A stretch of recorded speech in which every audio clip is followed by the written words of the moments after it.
Doctor صاحب سے مخاطب ہے, بات کیجیے گا. میں راولپنڈی سے سعیدہ ناز بات کر رہی ہوں اور میں ایک ہاؤس وائف ہوں. میں وزیر اعظم صاحب سے مہنگائی پہ سوال کرنا چاہ رہی ہوں. وزیر اعظم صاحب, پچھلے سال اسی پروگرام میں مہنگائی کے سوال پہ جواب پر آپ نے بولا تھا کہ بہت جلد مہنگائی پہ قابو پا لیا جائے گا. ابھی سال ہونے کو ہے مگر مہنگائی ڈبل ہو گئی ہے. شاید آپ کو اصل صورتحال نہیں بتائی جاتی. آپ اور کچھ نہیں کر سکتے تو پلیز آن لائن جا کر آٹے کی اور دال سے چیک کر لیں اور ہمیں بتا دیں کہ اب تو ہمیں گھبرا لینا چاہیے. جی شکریہ. دیکھیں, پہلی چیز تو میں آپ کو ایک بات بتا دوں, آج کل ہے انفارمیشن ٹیکنالوجی اور موبائل فونز کا زمانہ. میں جب صبح 1 گھنٹہ اٹھتا ہوں, 1 گھنٹے کے اندر اپنے موبائل پہ مجھے ساری انفارمیشن مل جاتی ہے کہ ملک میں کس طبقے کے اوپر کیا گزر رہی ہے. تو میں آپ کو پھر سے یہ کہہ دوں کہ یہ سب سے بڑا میرے لیے, اگر آپ کہنا کہ ایک چیز جو مجھے کئی دفعہ راتوں کو جگاتی ہے, وہ صرف مہنگائی ہے. اور مہنگائی کا صرف میں اب آپ کو سمجھانا چاہتا ہوں کہ دیکھیں, مجھے کئی دفعہ بڑا افسوس ہوتا ہے. میں ہمارے پاس بڑے اچھے اچھے اس ملک میں صحافی ہیں, ہمارے پاس ہم بڑے خوش قسمت ہیں کہ ہمارے پاس ایک ایسی بھی جرنلزم ہے جو کہ بڑا لوگوں کو انفارم کرتی ہے, لوگوں کو آگاہ کرتی ہے ملک کے صورتحال سے. لیکن بدقسمتی سے ایسے بھی مہنگائی اس وقت دنیا کا فنومنا ہے. سیدہ پلیز آپ میری ذرا غور سے بات سن لیں کہ مہنگائی صرف پاکستان کا ایشو نہیں ہے. اب میں آپ کو بتاؤں 2 قسم کی مہنگائیاں ہوئی.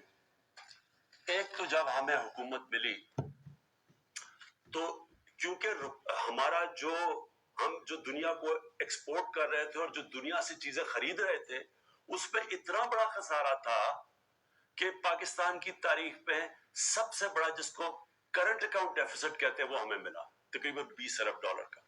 اس کا مطلب کیا ہوا کہ سارا پریشر روپے پہ پڑ گیا کیونکہ ڈالر کم ہو گئے, ڈالر کی آخر میں قیمت اوپر جانی تھی. ہمارے پاس ڈالرز ہی نہیں تھے کہ ہم مارکیٹ میں پھینک کے وہ ڈالر کی قیمت نیچے رکھتے ہیں. تو جب ہمارے اوپر سارا بوجھ پڑا تو روپیہ جب گرا, جب روپیہ گرتا ہے تو جو چیزیں ہم امپورٹ کرتے ہیں مہنگی ہو جاتی ہیں. تو پہلا تو لہر مہنگائی کی تباہی, جب روپیہ نیچے گیا اور اپنے لیول پہ پہنچا تو ایک تو اس کی مہنگائی آئی اس کی وجہ سے. یہ دوسرا یہ مہنگائی کا جو آپ آج بات کر رہے ہیں نا کہ سال پہلے اور اب میں کیا فرق ہے, میں ذرا آپ کو صرف بتانا چاہتا ہوں کہ یہ اب ایک کورونا کی وجہ سے دنیا کے اندر جو سپلائی شارٹیجز ہوئی, یہ اب اس کی لہر آئی ہوئی ہے. اور اس میں پاکستان اکیلا نہیں ہے ملوث اس مہنگائی میں. آپ کو یہ پتا ہونا چاہیے کہ ہمارے سے وہ ملک, امیر ترین ملک یعنی برطانیہ کی 50, اس کی صرف 6 کروڑ آبادی ہے, ہماری 22 کروڑ ہے. ان کا جو سالانہ آمدنی ہے, جو GDP کہتے ہیں, وہ تقریباً 50 گنا ہے پاکستان سے زیادہ. اب ان کی امریکہ کی میں اس لیے مثال دیتا ہوں کہ ہم نے کووڈ کے دوران جو سب سے زیادہ پیسہ خرچ کیا عوام کی بھلائی کے لیے, مدد کرنے کے لیے, وہ $8 ارب تھا. امریکہ اب تک $6,000 ارب خرچ کر چکا ہے. تو پہلے ذرا دیکھ لیں کہ ہماری حالات کیا, ان کے کیا ہے. اب میں صرف آپ کو یہ بتانا چاہتا ہوں کہ ان ملکوں کے اندر کیا گزر رہی ہے. پہلے یہ ورلڈ فوڈ پرائسز, یہ اس وقت دنیا میں 10 سال سب سے زیادہ مہنگائی ہے. امریکہ کے اندر یہ ہیڈ لائن ہے 40 سال میں سب سے زیادہ مہنگائی ہے. جاپان کی دسمبر ہول سیل انفلیشن, یہ رائٹرز کے مطابق, یہ ان کی 20 سال میں جاپان میں مہنگائی آئی ہے. پام آئل جو کہ گھی مہنگا ہو گیا ہے, یہ دنیا کے اندر ریکارڈ اوپر چلا گیا. بدقسمتی سے ہمیں امپورٹ کرنا پڑتا ہے. یہ جو ہمارا گھی ہے 75% امپورٹ ہوتا ہے, اس کا ریکارڈ قیمتیں دگنی سے بھی اوپر چلی گئی ہے. پھر جناب جس طرح میں نے آپ کو شروع میں کہا کہ ان کا 50 گنا زیادہ ان کی دولت ہے ہمارے سے, ان کی جو GDP ہے ہمارے سے. 30 سال میں سب سے زیادہ برطانیہ کے اندر مہنگائی ہے. فرانس کے اندر 13 سال میں سب سے زیادہ ان کے مہنگائی آئی ہے. جرمنی کی جو انفلیشن ریٹ ہے وہ 30 سال میں سب سے زیادہ ہے.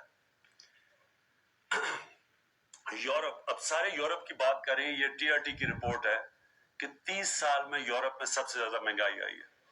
یہ صرف ایک چیز اس لیے کیونکہ یہ کھانے کو افیکٹ کرتا ہے، فرٹیلائزر، یہ جو کھاد ہے، اس وقت دنیا میں وہ خوف ہی آ گیا کہ کھاد کی کیونکہ کمی ہوئی ہے دنیا میں، اور کیونکہ گیس کم ہو گئی ہے، گیس کی قیمتیں اوپر چلی گئی ہیں، گیس سے کھاد بنتی ہے، کھاد کی کمی ہو گئی ہے. یہ بلومبرگ کہہ رہا ہے، جو کہ وہ جو میگزین دنیا میں ساری دنیا میں اکانومیز کے اوپر لکھتی ہے، وہ بلومبرگ کہہ رہا ہے کہ یہ جو گیس کرائسس ہے اس سے آگے کھانے کا بھی کرائسس، یعنی آگے وہ کہہ رہا ہے کیونکہ کھاد کم استعمال ہوئی اور دنیا میں کم ہے تو اس سے کھانا بھی افیکٹ ہوگا.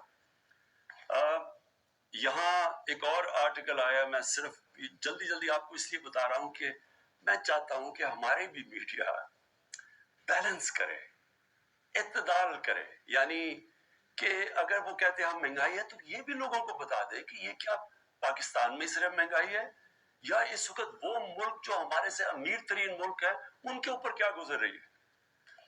یہاں کینیڈا کا ذرا سن لیں. کینیڈا کے 40% لوگ آگے سے ان کو فکر پڑی ہوئی ہے کہ وہ کھانے کے اوپر ان کے پاس وہ پیسہ نہیں ہوگا وہ کھانے کی خوراک لینے کا کیونکہ مہنگائی کی وجہ سے. اب کینیڈا میں یہاں سے لوگ کروڑوں روپیہ خرچ کرتے ہیں کینیڈا کی سٹیزن شپ لینے میں کیونکہ وہاں خوشحال ہے. ادھر کے اندر مسئلہ آیا ہوا ہے. تو میں صرف یہ آپ کو یہ کہنا چاہتا ہوں کہ دیکھیں، پہلے تو ایک سمجھ جائے کہ جو کورونا ہے، جو کورونا کی پینڈیمک ہے، یہ ایک صدی میں 100 سال میں اتنا بڑا کرائسس آیا ہے دنیا کا. یہ اس میں ساری دنیا متاثر ہوئی ہے، ساری دنیا میں غربت بڑھی ہے. امریکہ کے اندر جو جس طرح 6 ہزار ارب ڈالر خرچ کیا انہوں نے کورونا کے ایفیکٹس دور کرنے کے لیے، وہاں لائنیں لگی ہوئی ہیں لوگوں کی کھانے کی چیزیں لینے کے لیے. تو دیکھیں ہم اس کا حصہ ہیں. جو چیز ہم امپورٹ کرتے ہیں وہ افیکٹ ہو گیا. تیل کی قیمت دگنی ہو گئی ہے، بلکہ میں دیکھ رہا تھا کہ وہ شاید اور اوپر چلی جائے. تو اس کا امپیکٹ پڑتا ہے ساری سوسائٹی پہ. بجلی پہ پڑتا ہے، تیل مہنگا ہوتا ہے، ٹرانسپورٹ پہ پڑتا ہے، مہنگائی ہوتی ہے. اور پھر اب میں آپ کو ایک اور، کیونکہ مہنگائی بہت بڑا سبجیکٹ ہے، اس کے